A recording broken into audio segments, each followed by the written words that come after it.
오늘 우리가 함께 나눌 말씀은 빌레몬서입니다. 빌레몬의 노예였던 오네시모가 주인의 물건을 도적질하여 도망했습니다. 오네시모는 이곳저곳으로 다니던 중 로마에 도착하게 되었으며 하나님의 섭리 가운데서 바울을 만나게 되었습니다. 그리고 바울을 통해 예수님을 영접하게 되었고 이제는 바울에게 매우 요긴한 사람이 되었습니다. 바울은 빌레몬의 몇 가지 문제, 즉 주인의 물건을 훔친 것과 주인으로부터 도망한 일에 대해 다시 그들의 관계를 회복시키기 위해 이 서신을 보내게 되었습니다.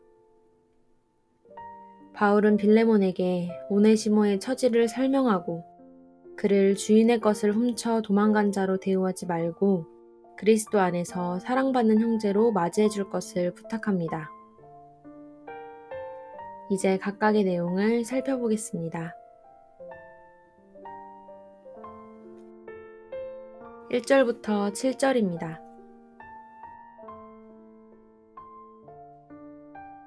바울은 빌레몬을 포함하여 아비아와 아키뽀가 있는 골로새 교회에 안부를 전합니다. 골로새 교회는 빌레몬의 집을 사용하였습니다. 빌레몬의 집이 교회로 사용되었다는 사실만으로도 빌레몬의 신앙이 어떤지 알 수 있습니다. 그리고 4절부터 7절까지의 말씀을 통하여 빌레몬이 어떤 사람인지를 더 알 수 있습니다. 빌레몬은 사랑과 믿음의 사람입니다. 성도들이 빌레몬으로 인해 마음의 평안을 얻었고 이로 인해 바울도 많은 기쁨과 위로를 받았다고 합니다.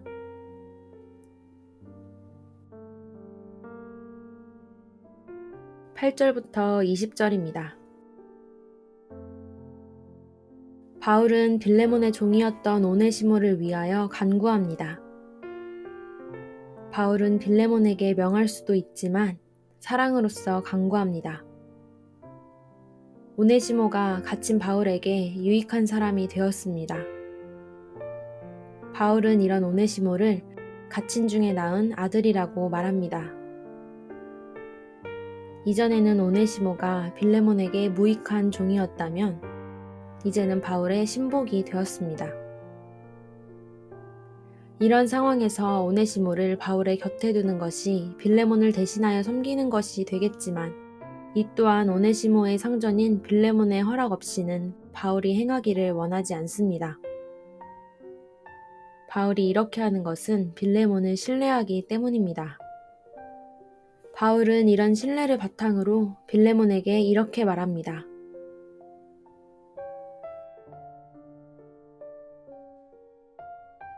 15절부터 16절입니다. 아마 그가 잠시 떠나게 된 것은 너로 하여금 그를 영원히 두게 함이리니 이후로는 종과 같이 대하지 아니하고 종 이상으로 곧 사랑받는 형제로 둘 자라. 내게 특별히 그러하거든 하물며 육신과 주 안에서 상관된 내게야.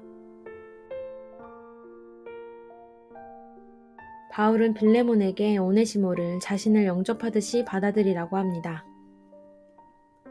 그리고 오네시모가 빌레몬에게 갚아야 할 것들이 있다면 바울이 직접 갚아주겠다고 합니다.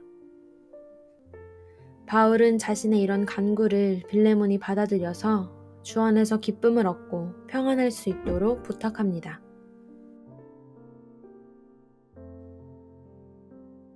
21절부터 25절입니다.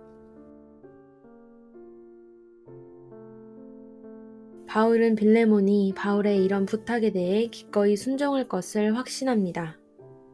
그리고 바울이 구하는 것보다 더 많은 것을 행할 사람이 바로 빌레몬이라는 것을 바울은 확신합니다. 바울은 빌레몬에게 가기를 바라기에 그에게 숙소를 마련하라고 부탁합니다. 이런 일이 있도록 기도해달라고 부탁합니다.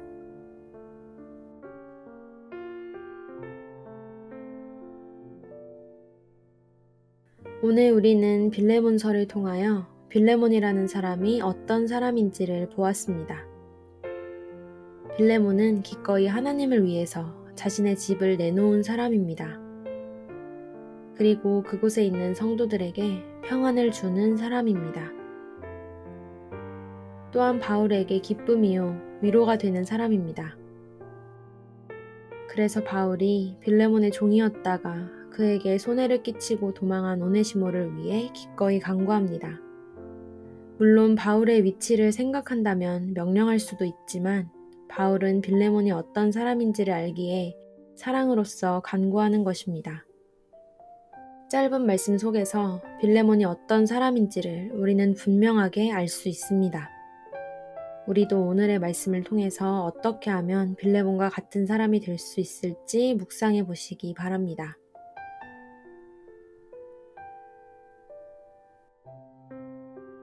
오늘의 말씀 묵상을 위한 도움입니다.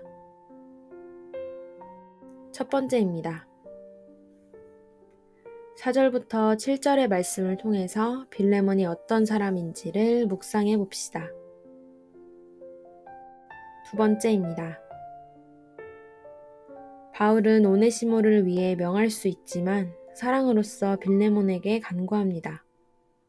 바울이 이렇게 한 이유가 무엇일까요? 세 번째입니다. 빌레몬과 같은 사람이 된다는 것은 어떤 의미가 있을까요? 빌레몬서의 말씀을 여기에서 마칩니다.